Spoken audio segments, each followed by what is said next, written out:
Good morning and welcome to all who have tuned in to watch us today. We are slightly less than 5 weeks from the next US administration led by President-elect Joe Biden. Capitals all around the world are looking forward to policies and programs of the new administration.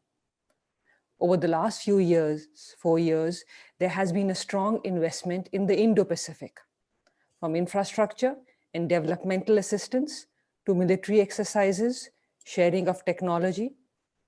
India occupies a central position, both geographically and strategically within the Indo Pacific. India and the United States share a similar vision of a free and open Indo Pacific, respecting the centrality of ASEAN, building regional connectivity, and strengthening strategic relations. In recent years, many countries across Europe, primarily Germany and France, but many others as well, have also deepened their engagement with the Indo-Pacific. To discuss this and more, we have with us today an excellent panel. I would like to add that we at Hudson's India program are especially thrilled that we are hosting an all-women panel today. Our panelists are my Hudson colleague, now based in Denmark, Dr. Liselott Odgaard. Lise is a senior fellow at Hudson and has been a visiting fellow at institutions such as Harvard University, Woodrow Wilson Center, Norwegian Nobel Institute. She is the author of numerous monographs, books, articles, and research on Chinese, European, Indo-Pacific security. Dr. Rani Mullen is Associate Professor of Government at William and Mary and visiting Senior Research Fellow at the Institute of South Asian Studies, National University of Singapore. Dr. Mullen's research and teaching focuses on South Asian politics, particularly state building and democracy. Dr. Rajeshwari Rajgopalan is a distinguished fellow and heads the Nuclear and Space Policy Initiative at the Observer Research Foundation in Delhi. She is also a non-resident Indo-Pacific Fellow at the Perth US Asia Center. She has authored or edited books on nuclear security, space policy, and military strategy. Welcome to all of you. I would like to start by asking each of my panelists to offer some opening remarks for maybe 5 to 7 minutes. Dr. Rajgopalan, could I request you to start off by informing people about the broad contours of India's Indo-Pacific strategy? Thank you. Thank you, Aparna. Thanks so much for having me. And this is a terrific panel that you have put together. So I think to jump into the subject, I think the Indo-Pacific is an increasingly geopolitically turbulent region. There's a lot that brings major Indo-Pacific powers together: India, US, Australia, Japan, and so on and so forth. While the Indo-Pacific region is one of the most economically prosperous regions, it is increasingly seeing its fair share of mistrust, rivalry, and insecurities. And I believe this is a demonstration of the changing balance of power dynamics in the region and beyond. And of course, this is marked by the spectacular rise of China. And when you look at, I think there's a lot of military and power tussle issues. Indo-Pacific, the concept itself came about, I believe, because of the power-centric competition that has picked up in the region. But I think there is also a military component to it. It's growing military power in the region, especially China's military power in the region. It's expanding military footprint in South China Sea, of course, over the last decade or more. And of course, growing footprint in the Indian Ocean region. There is that wariness among all the major Indo-Pacific powers, but to India, I think this has been particularly loud and clear. There has been increasing number of Chinese vessels, Chinese nuclear submarines parking itself in immediate neighborhood. So there has been that concern, growing set of concerns in New Delhi. But I think the fear is also more about China, the fact that China is not fearful about using power. There is that fear and wariness because China is capable of using this power. The threat of use of power and force in dealing with territorial issues as well as sovereignty-related issues, I think that's become a major driver for a lot of the major Indo-Pacific powers to come together to think about how to strategize in dealing with this particular problem. And so there are And of course, China has become the second largest economy, but I think essentially the large economic kitty that is available that is pushing itself to develop and invest a lot more in military. And I think as Chinese economy continues to grow, I think you will see a bigger play in that sense. So, and I think this is in some sense driving Indian activism as well, because India has had to respond primarily on the land border, dealing with the land border problems with China.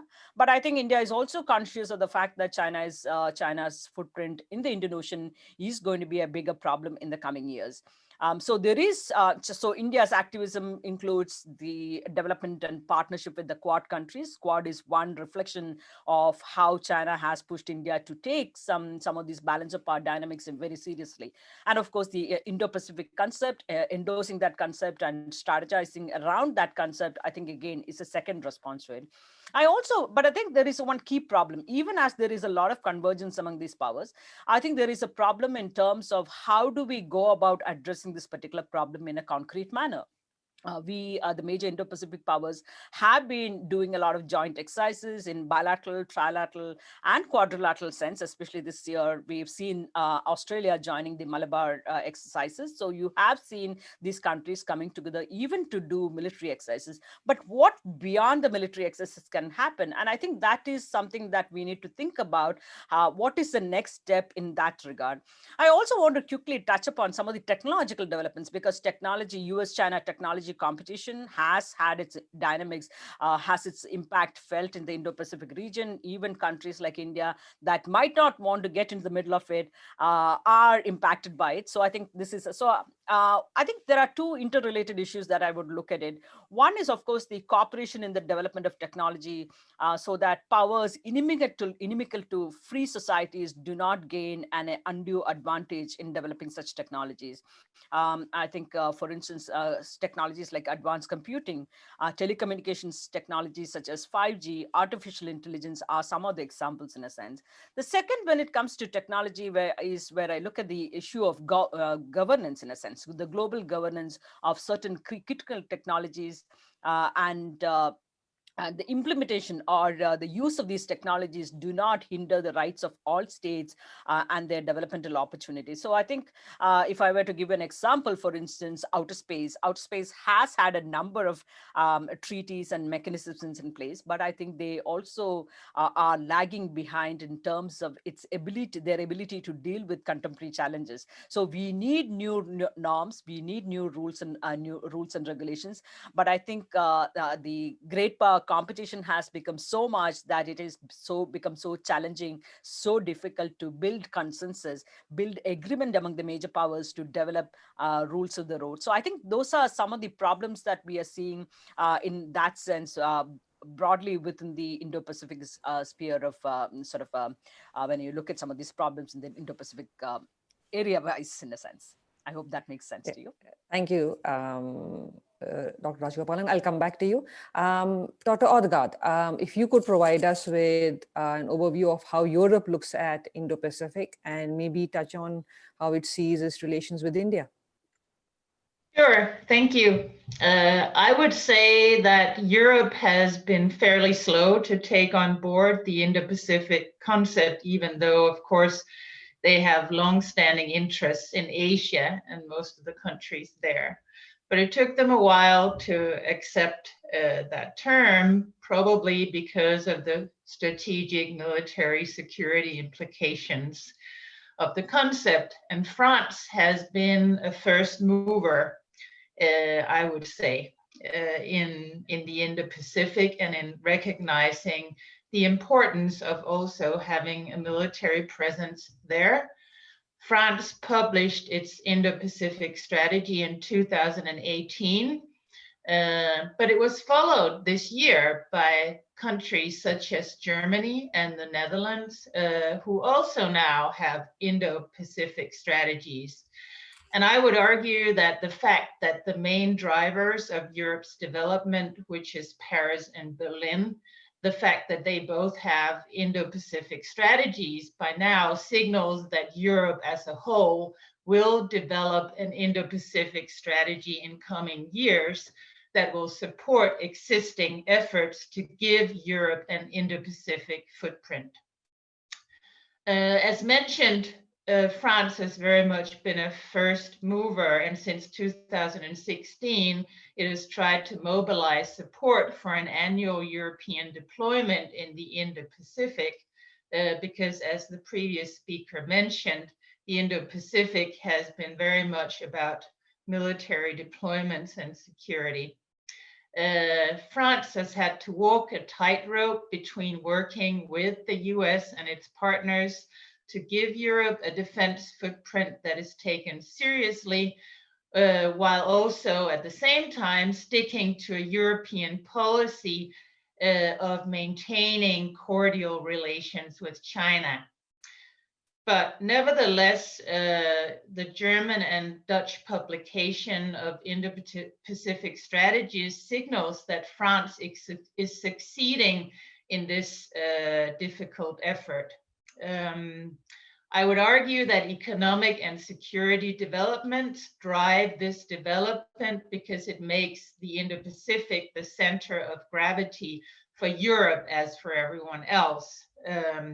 And both the German and the Dutch strategy emphasize that their prosperity and security very much depend on working together with countries in the Indo-Pacific.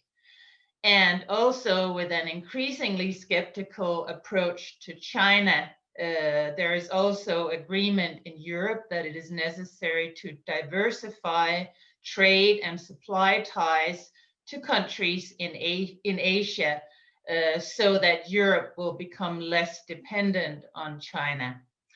In line with the EU's policy to negotiate free trade agreements and enter into strategic partnerships with a wide range of countries in the Indo-Pacific, the German and Dutch strategy papers also mention countries such as South Korea, New Zealand, India, and Australia as alternative trading partners to China.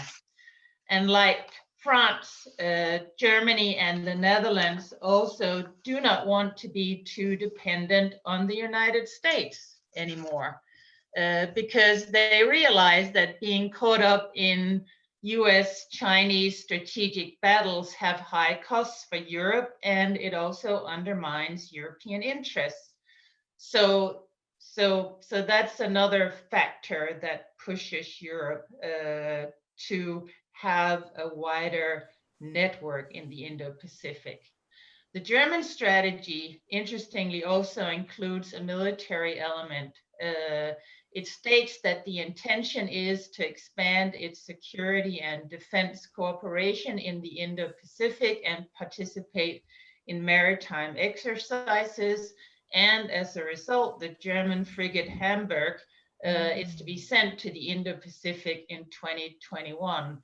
And that's quite a big development for a country that has been fairly reluctant to deploy military forces for purposes that are not purely defensive, and who's also been quite reluctant to overtly oppose China. So, of course, Europe is not going to be trying to replace the US as a main security provider. Europe is going to continue to try to work with the US in the Indo-Pacific.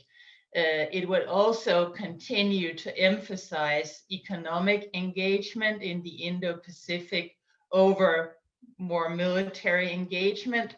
But nevertheless, Europe looks like it's going to have an independent footprint in the Indo-Pacific that's not just like the tail end of the US or a copy of what the US is doing, but an independent footprint that covers economic as well as security interests in developing,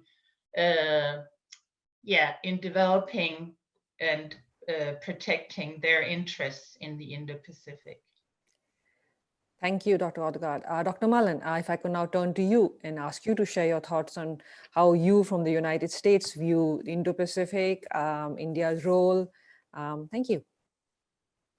First of all, I wanted to thank you, Aparna, and the Hudson Institute for organizing this really timely event. And also thank you to my fellow panelists who have laid out the issue quite succinctly. I think we've all been so caught up in COVID and the American elections that we forget there's some really important policy issues that we need to be on top of. So thank you very much for organizing this.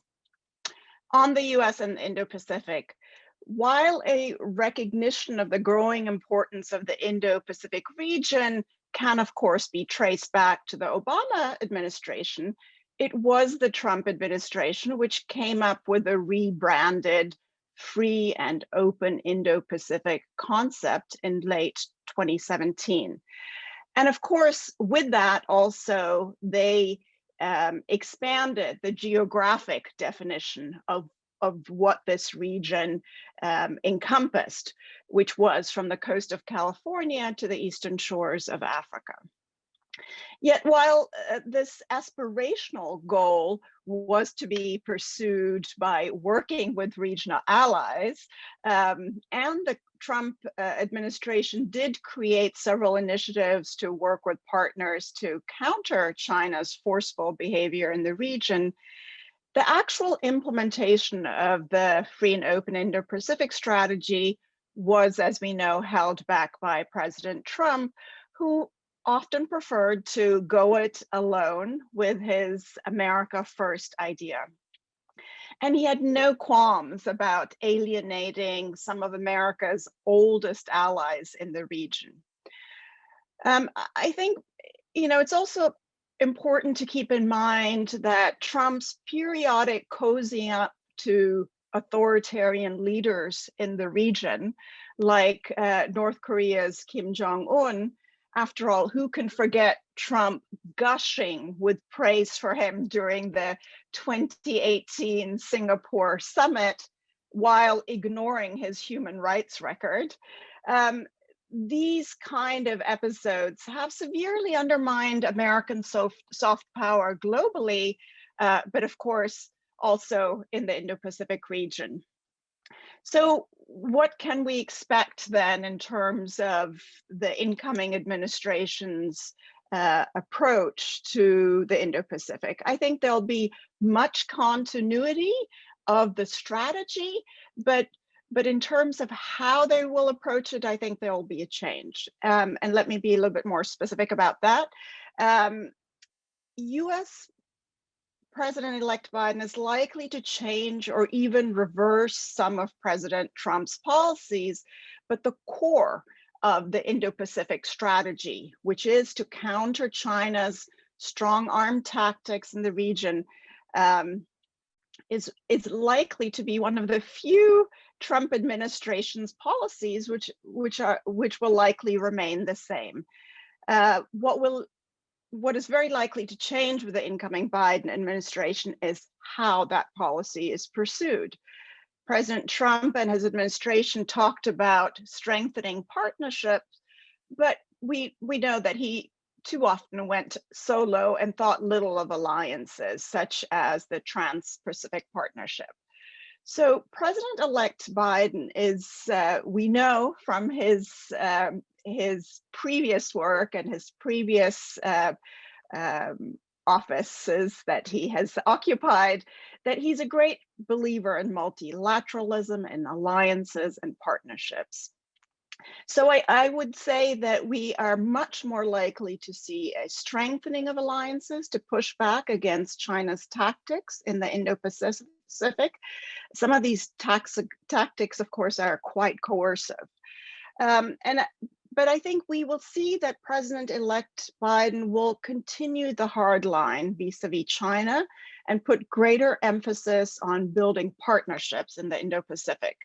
I think we can see that through some of his nomination. Of course, he's not in office yet, so we can't, we can only predict, but I think there's some clues. For example, Anthony Blinken, who is the designated Secretary of State, and Jake Sullivan, who is the National Security Advisor designate, two people who, of course, served in senior positions in the Obama administration, have indicated in recent writings that the US can and should occupy global leadership positions. Moreover, Linda Thomas Greenfield, who's the designate for the US ambassador to the UN, she is a career foreign service officer, and the choice of a veteran diplomat like that to represent the US at the UN clearly signals that the Biden administration, the incoming Biden administration, intends to re-engage on the global stage. There are also a couple other, designated individuals in the incoming administration, such as Adewale Adeyemo, who is slated to be Treasury Secretary Janet Yellen's deputy. Adeyemo was the international economic advisor to Obama, who helped negotiate the Trans-Pacific Partnership. So even, who are some of the deputies? Who's the Catherine Tai, who's the designate U.S. trade representative? She's Mandarin speaking. Nominating her appears to signal a tougher approach to negotiating new deals with Beijing. But that's in line also with what Biden has pledged to show that China. To show China that the US won't back down, right? That this is a continuation of a tough policy. And then, of course, we know that China's increasingly bullying approach in the Indo Pacific region and rising US sentiment against China, including within the Democratic Party, particularly after China's mishandling of the COVID pandemic, means that the incoming Biden administration will continue to be tough on China. There was a recent Pew survey which said 4 out of 5 Americans thought that China had mishandled the crisis.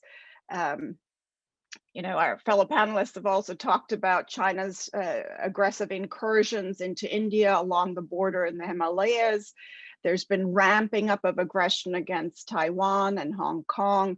And of course, we know about the important incursions and aggression in the South and increasingly East China Seas. So given what has happened and given some of the nominations, I would say we'd see much of continuity, but the approach will be different. It will be much more about working together with our partners in the region.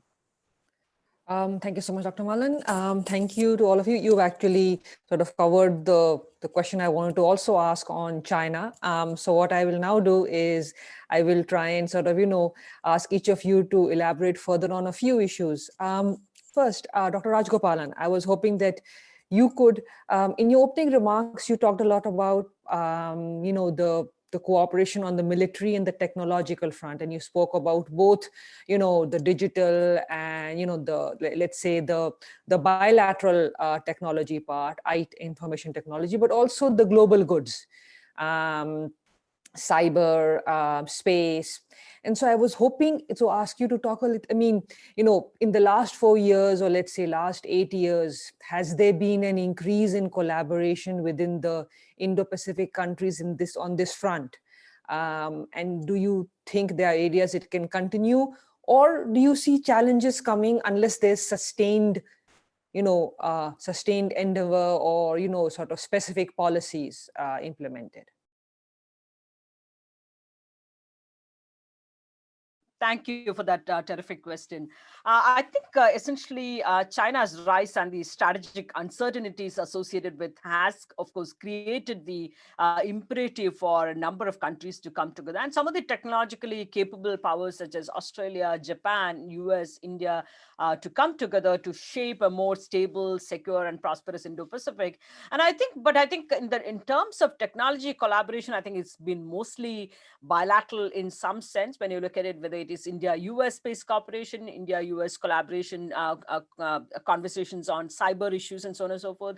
AI and other things are picking up, but I think it's still going very slow. And I think much of the problem is on the Indian side, and at least on the technology front, certain amount of inhibition about working with the US, part of the sort of a leftover from the Cold War days onwards. So, but even though we have traveled a long way, I think there are still a certain amount of wariness that persists in the Indian establishment when it comes to working on some of the high technology strategic areas with the US and so on and so forth. On the space front, look at for instance, when now that India is planning on a human space mission, Gaganyaan, in 2022, the US had pitched itself to train the Indian astronauts in its facilities. Of course, France and Russia also offered, and finally India went ahead with the Russian option to train its astronauts. So it does show that there is still certain amount of wariness, but this is not to suggest that the two don't cooperate. In fact, one of the first major sort of area in the post-Cold War, in the most recent times, the cooperation has been in the area of moon mission. When India undertook the first Chandrayaan mission, the moon mission in 2008 October, India partnered with NASA and the Jet Propulsion Laboratory in sending one particular instrument that was that was critical for identifying the water presence on the moon, on the surface of the moon. So that was that. Second, when India undertook its Mars mission in 2014, again, the India NASA, the ISRO, the Indian Space Research Organization, and NASA came together to collaborate in deep space communication and so on and so forth. So there are some very, very interesting collaborations that are taking place. And of course, to look at an entire array of environmental issues and so on and so forth, natural disasters, NASA and ISRO are working together on NASA, ISRO Synthetic Aperture Radar, NICER X satellite being developed and to be launched on its Indian satellite launch vehicle in the next couple of years. So there are increasing amount of collaboration that are taking place between India and the US. India and Japan, again, there is a big focus on moon missions and so on and so forth. On the space stuff, there is a lot more going on. And I think this is, again, driven by the fact that each of these countries have had their own smaller missions, but nothing that is comparable in scope and size to that of China. And therefore, they have decided to come together, combine their effort, join hands in undertaking some of the moon missions and other such missions. But I think in terms of the larger collaboration, I think we are still kind of, we are not taking the big steps. There are, of course, like I said, the like-minded states such as Australia, Japan, India, US to come together. I think there are huge amount of potential, and it can further expand to other like-minded states capable countries such as Indonesia, South Korea, Taiwan, Singapore, and others. So I think there are huge opportunities, huge potential, but I think we are still kind of taking baby steps when it comes to, and I think that baby step, unless we are pushed to doing something, I think India at least doesn't take that big jump into doing things on its own, taking the initiative. So we are still kind of taking baby steps when it comes to technology collaboration. But I think where we are possibly seeing some big goal is in terms of the political and military stuff, which I kind of touched upon in my initial remarks, which is that what are the Indian goals at the end of the day? If you are talking about having an open, free, inclusive Indo-Pacific that is stable and prosperous, that plays by the rules of the road, where there is respect for international law, how do we get there? I think that's a critical question, and economic tools are key. And I think Dr. Mullen talked about for instance, the US walking out of the TPP, India walking out of the RCEP. So there are a lot of, even while countries do understand the importance of economic and trading arrangements at a regional level and so on and so forth, we are still wary. And I think this is something that has to become much more important, because the economic tools are key, especially as the undermining motivating factor is China, who is using economic tools to achieve their strategic goals. Another problem that I see, and I'm slightly moving away from the technology front, but I think this is something that we need to address in an upfront manner, even though there is a common, if unstated, and a sort of a recognition that China is the big problem. But I think there is far too different areas of focus among the different countries that could possibly drive these potential partners and allies in different directions. For instance, I think the US, Japan, Australia, New Zealand, they are big focus on the Pacific and the South China Sea, rightly so. But whereas India, I think, primarily concerned about China's growing footprint and influence in the Indian Ocean region.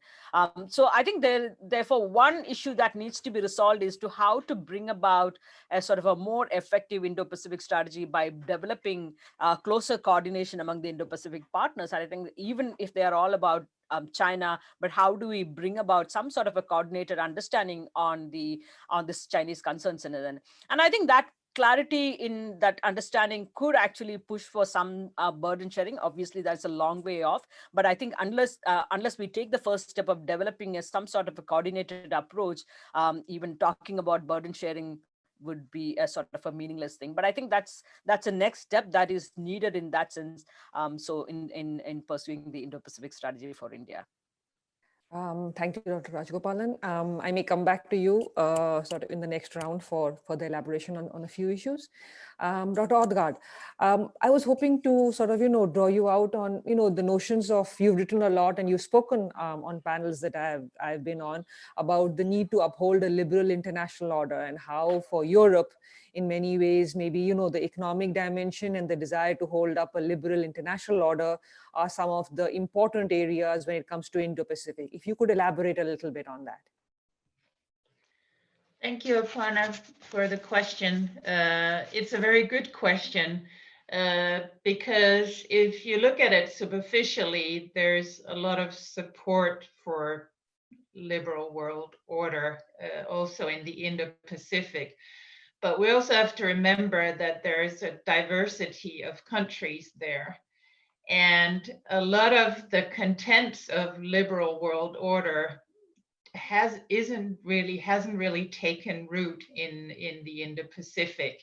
While there may be in most countries, except for China and a few others, support for free market economy, the countries represent very different views on issues such as human rights and democracy. And so it's a very mixed bag when it comes to liberal world order. And it's very difficult to sort of see a united set of countries in the Indo-Pacific, in fact, supporting liberal world order. And in fact, I would argue that that is why it's important for the US and Europe to coordinate and cooperate on their Indo-Pacific strategies, because Europe remains the main support for the US in upholding liberal world order, although Europe also have authoritarian trends on its continent, as does the US. So I would say it's not that easy. And in fact, if we turn to India, that would be one of the countries where Europe should have a lot in common, focusing at least on democracy. But what brings the countries together, what brings Europe and the Indo-Pacific countries together, I think these days is more in resisting China's increasingly assertive and illicit practices in the areas of economic and security. And the concern that this creates is shared by Europe and by numerous Indo-Pacific countries, irrespective of their different profiles on liberal world order. And if you look at Europe's approach to this, they have taken a fairly pragmatic approach in recent years. So they have created free trade agreements with very different countries, for example, with Japan, with Singapore, who's an authoritarian state, numerous other countries. So they do not emphasize value-based differences too much. Europe is also trying to have a free trade agreement with all of the ASEAN area. They also have strategic partnerships with many countries in the Indo Pacific. And a lot of these are quite old and long-standing, but not much has been made of them. But I think it will change in the future. Again, if you look at EU-India relations, they have had free trade agreement negotiations since 2007, and they have never succeeded in making an agreement, but that may change. They've also had a strategic partnership for even longer. And again, there is some cooperation, but not much. But if you look at the last summit they had in July 2021, a lot of the debates were about China and what to do about it. And there, I think the two can be brought together in a new way around, how to counter China. So in the discussions, Europe and India talked about the rules-based international order and how to control China's influence in international institutions. They also talked about digital cooperation and how to develop global standards for 5G and artificial intelligence, where China is also a security problem. They discussed how to preserve security and stability in the Indian Ocean region, where China again is playing an increasing role. And they also talked about how to promote connectivity alternatives to China's Belt and Road initiatives. So China was very much on the European-Indian agenda. And I think that's sort of a general point about how Europe is brought closer together with countries in the Indo-Pacific. Speaking again about Europe and India, they decided in July 21 to establish a high-level ministerial dialogue on trade and investment. And that initiative might break the deadlock they've had in free trade negotiations. So both sides may be ready to make concessions. And the driver of that, I think, would be to decrease their dependency on China on both sides. There are still serious problems, and some of them has to do with liberal world order. So Europe is not terribly impressed with India's human rights policy as of late, and in particular, the Indian Citizenship Amendment Act gives Europe grave concerns about human rights developments in India. There is also the situation in Kashmir, and last but not least, Europe is very concerned about growing Indian protectionism. So there are issues and barriers that are long-standing and that are seen to be worse. But then on the other hand, India has attractions. They have a big pharmaceutical industry, and so they could provide an alternative supplier to China of medical goods to Europe. India is also the world's largest openly accessible data market, and it's home to the world's second largest internet user base. And as such, it provides attractive opportunities for European companies, although the nationalist regulations, the way Europe sees it in India, they constitute a barrier. India is only the EU's 10th largest trading partner. So there is clearly a potential for developing the relationship and make it more symmetrical in an economic sense. And I think this potential will be exploited in coming years. Also with Brexit, India needs a stronger economic foothold in continental Europe for economic reasons. It can no longer use the UK as its gateway to Europe, and the EU is India's largest trade partner. So there are economic reasons as well for both sides to try to compromise. But I think the main driver will be the unity around opposing China, actually.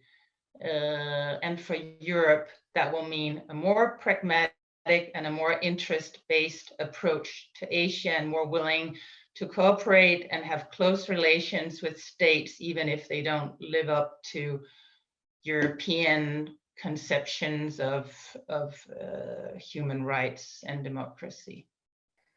Thank you, Dr. Orgard. Dr. Malin, turning to you.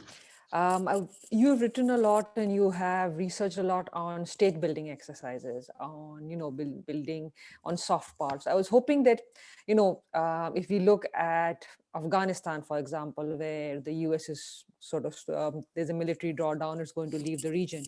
There are other countries and other regions within the Indo Pacific which need capacity building, which need developmental assistance, which need a counter to the Belt and Road Initiative. The Indo-Pacific has to some extent, emphasize regional capacity building, connectivity, soft power, options to BRI. In your opinion, do you see this continuing? And if so, is it always going to be a race between China and the rest of the world in providing developmental assistance? Is it going to be dollar for dollar, or is it going to be, quantity versus quality? Lots of questions there. Let me just first say that, the US shares many of the concerns that Europe has with regard to this region, from individual actors to the larger sort of realpolitik issue of China and balancing through partnerships against that aggression in the Indo-Pacific. And one way that the US and the EU and others can help is not only by building these alliances, but as you mentioned, development assistance, right? Actually giving countries other choices. You mentioned India. People think of India as the new kid on the block in terms of foreign aid. But as some of you might know, Indian aid, Indian development partnerships go back quite a long ways. And a couple of years after India gained its independence in 1947, it was already giving assistance to Myanmar and other neighbors. So it's not new, Indian engagement. It predates China's assertiveness in the region. It's part of its foreign policy package, if you will.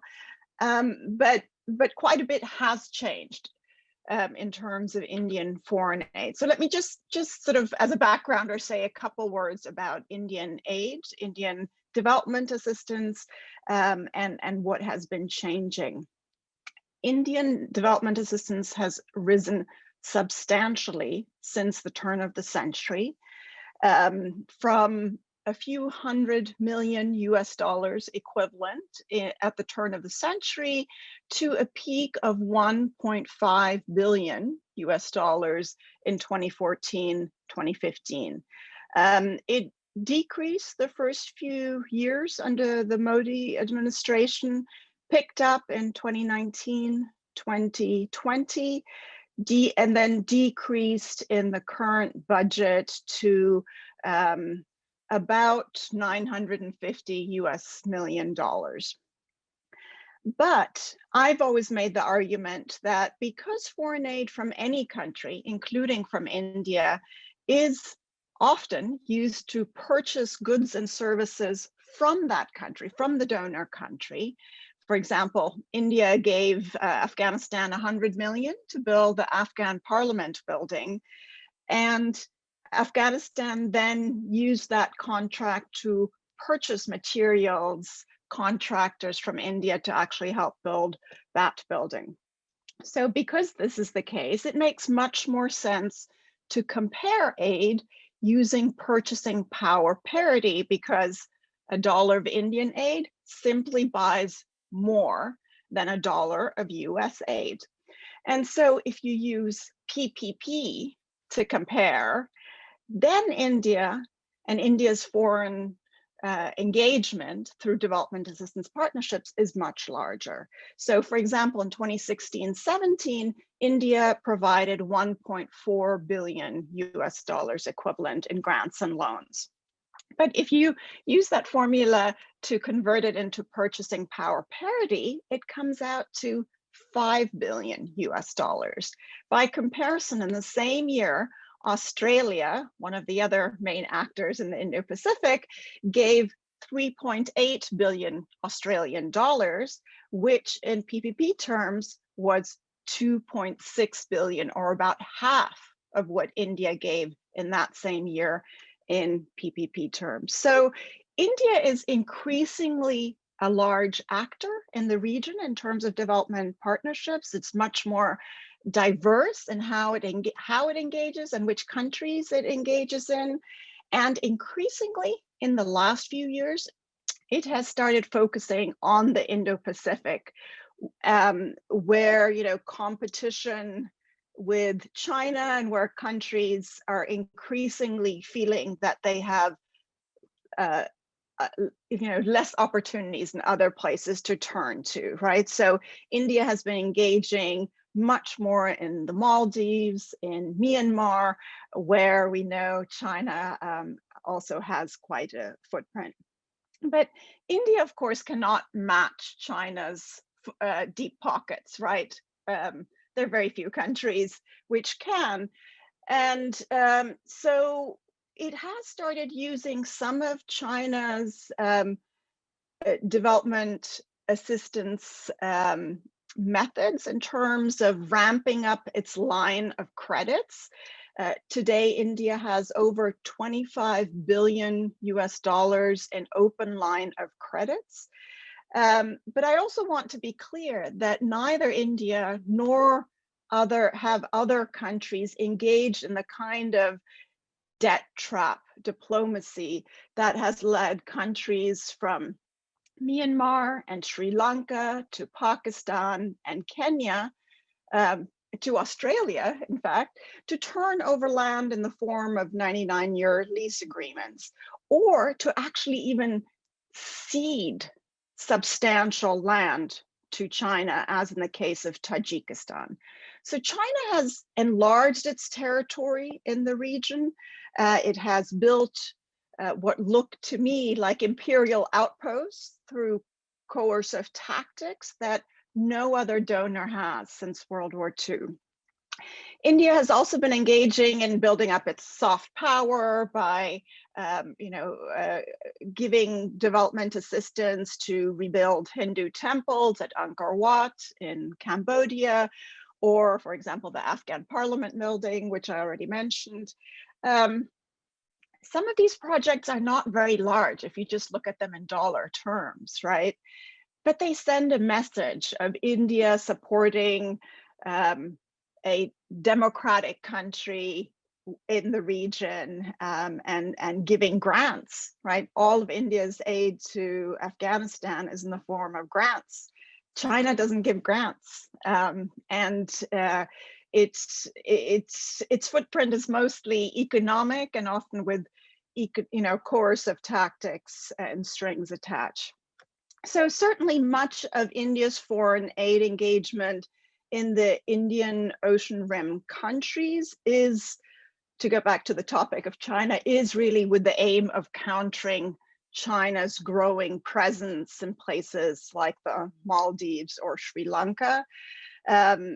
It notably has continued with its aid commitments despite the Indian economy reportedly contracting as much as -9%, they're thinking maybe, for this year. That tells you, I think, how important building these relationships are to India in terms of countering China in the region. And I think this is also very important for the incoming Biden administration to keep in mind with regards to partnerships in India. I'll stop there because there were many other questions you touched on, but I'll turn it over. Yeah. Thank you so much. You've done an excellent job. I just threw questions at you, and so thank you. What I'd like to now do is I'm going to throw a question to each of you, the same question, and this will be the concluding question before we wrap up.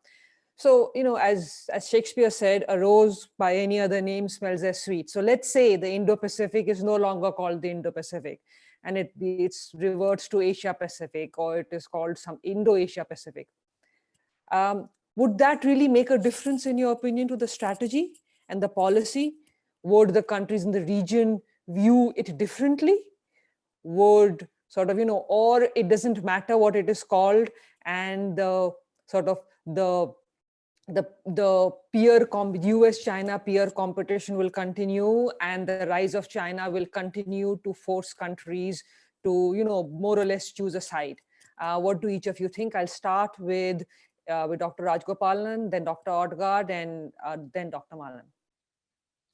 Thank you. I think that's been sort of a question that has come up in a lot of different conversations ever since the Biden-elect has been announced, in a sense. What does this really mean? Is it going back to is there going to be a reset in the US-China relations? Would it, because I think many countries in the region, Japan, India, and even some of the smaller countries in Southeast Asia, Vietnam, for instance, are seriously looking at how the US-China equations are going to develop, and a lot will depend on that, how the whole Indo-Pacific concept. It doesn't really matter what you call it, and we don't even really know. He hasn't even come to office, so it's very difficult to kind of clearly state as if there is a sort of a de-emphasizing of the region and so on and so forth. But I think what India would look at, and India would like to see in the Indo-Pacific or the Asia-Pacific that we might come to call, is, for instance, a couple of different things. For instance, I think one is to see that a non-hegemonic Asia, can the US commit to seeing the rise of a non-hegemonic Asia? That is, India does not, for instance, want to see an Asia that is dominated by any one single power. And this has been articulated by Prime Minister Modi, Foreign Minister Jaishankar repeatedly. So in a sense, India would welcome both a multipolar world and a multipolar Asia. I'm not sure that it is going to be leading to a stable period, but I think this is the Indian articulation. And so what it would look to the Biden administration is to see what kind of commitments it would make in seeing that there is not going to be a hegemonic Asia. And the second aspect that India would look to is in saying India has emphasized again the rule-based order, rule-based international order. Liberal, I think one of the previous speakers, panelists talked about it. But I think this has been an emphasis from the Indian side, in a sense. It has repeated this emphasis on respect for international law, rules of the road, again highlighted through many of the Indian positions, whether it is on some of the regional issues such as the South China Sea. I think on South China Sea, when you look at it in the Indian position, it has taken an unusually strong position given that it is far away from the Indian shores. And I think that is precisely with the fact that this is the kind of positioning that India does on the South China Sea will also have a bearing on how India is able to deal with the bilateral issue, but also, standing for rules and regulations, the respect for international law. And again, this is not just the rhetoric. If you look back to India's respect for the one of the international tribunal verdict on the Bangladesh issue, in a sense, we had to cede away some of the territory, but that was the verdict and we respected that. So this is not just kind of a talk and rhetoric, but I think India believes truly in that sense. And I think so these are the kind of couple of things that India might be looking to, in a sense, the Biden administration, how it is kind of and looking at its policy framework. I just want to quickly respond to one particular set of questions that Liz talked about. For instance, in Europe and the Indo-Pacific, and particularly regarding India. In a sense, I'm not a different defender of the many of the policies currently underway in India, whether it is on developments in Jammu and Kashmir or whole range of things. The majoritarianism policy that we see, it's not. I cannot. There is no way to defend that. But I think what I think gets somewhat problematic in India is the fact that, okay, you make the issue about India's these issues, human rights issues, democracy, and how those are problematic and so on and so forth. But Europe's silence and almost complete silence when it comes to issues such as Xinjiang, Uyghurs, the plight of the Uyghurs. You have literally concentration camps running in Xinjiang.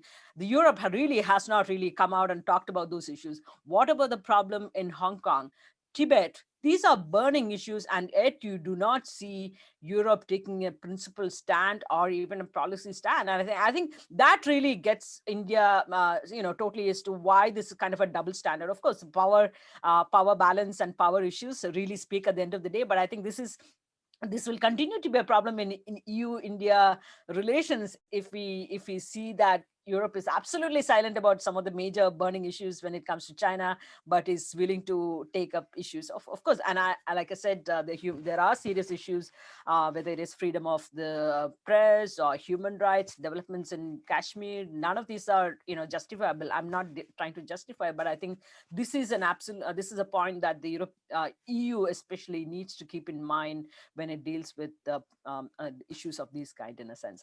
Yeah, I'll stop there, and thank you. Dr. Odgaard?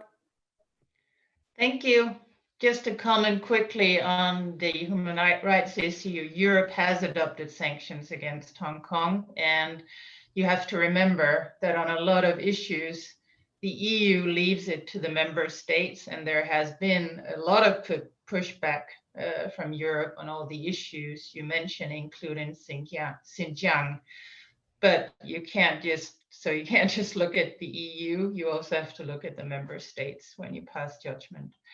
On the question about Indo-Asia Pacific, I think Europe would naturally prefer in Asia Pacific. That's why it's been so slow to develop Indo-Pacific strategies, but I don't think it would change policies on the ground or strategies at all.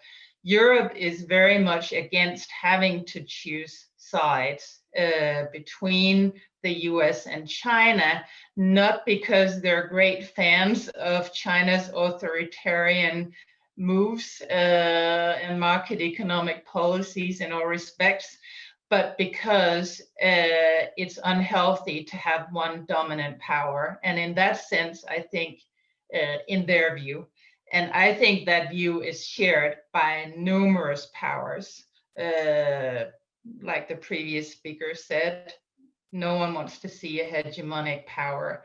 They will encourage multipolarity, and that means that Europe will have its own separate relationships and develop these with Japan, with the ASEAN countries, with India, and they will have a profile in their engagement with these countries that is different from that of the US. So it will bring, if you like, the middle powers of the Indo-Pacific together to try to avoid having to choose sides between the US and China, while still working with the US on countering some of the malpractices of China.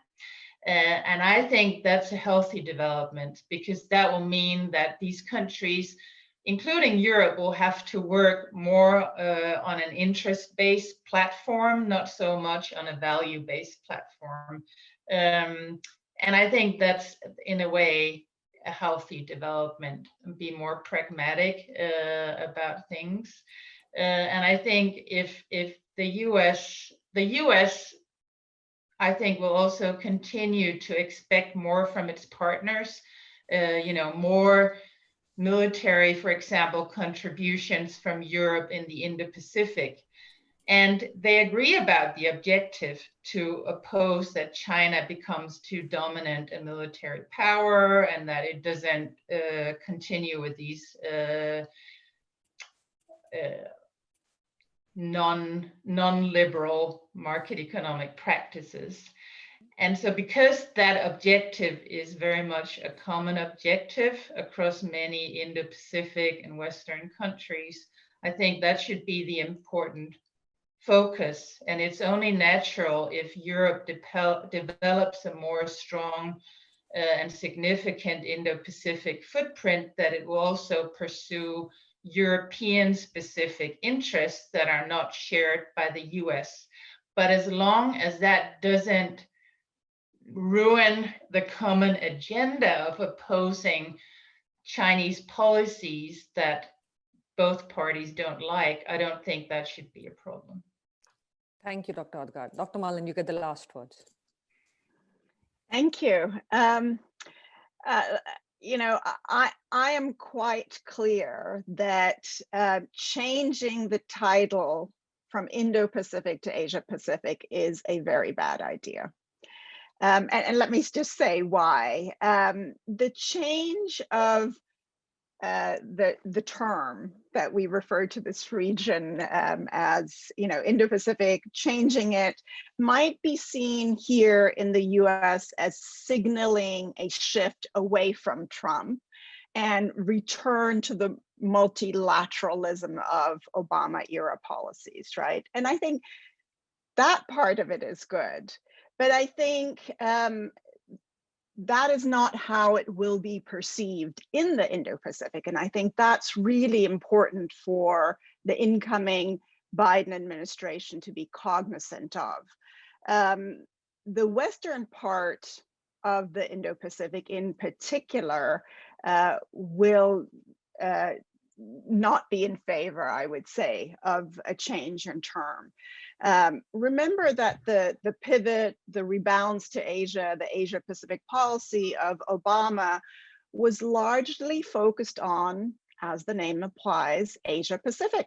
Countries in Western Asia, such as India, Eastern Africa, understandably felt left out of that policy.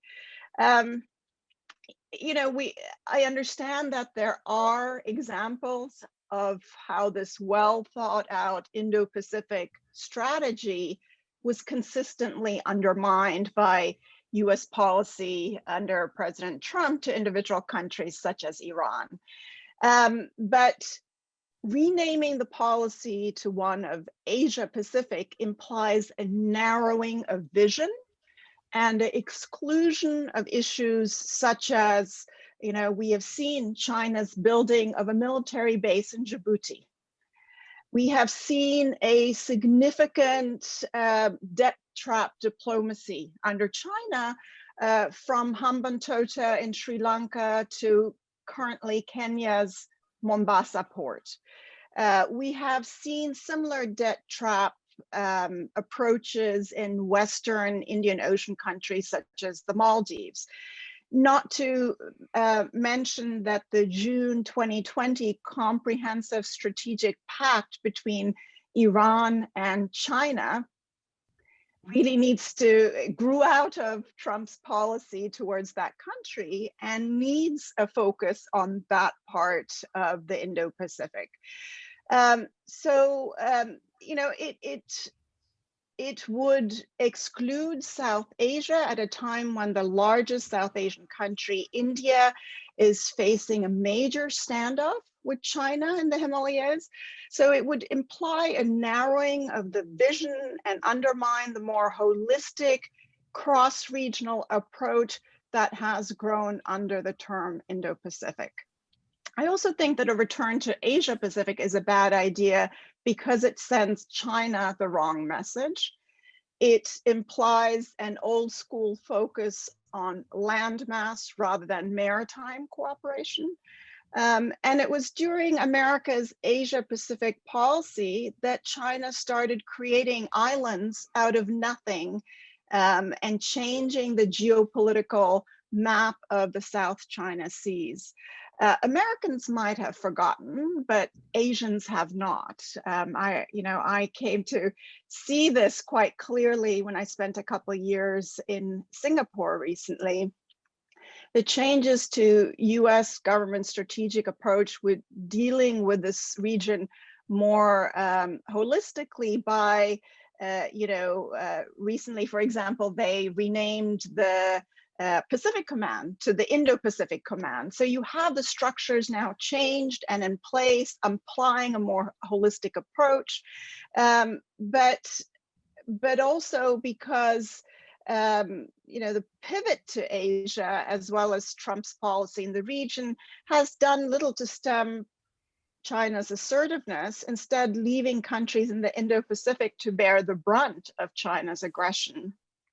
And at a time where Chinese aggression has picked up in Eastern Africa to the Chinese-Indian border to the Pacific, and narrowing a vision sends totally the wrong message. And I, for one, very much hope that that is not the direction that the incoming Biden administration will go in. Thank you very much. Raji, you get a 5 seconds and then I wrap up. You are muted. Yeah, hi.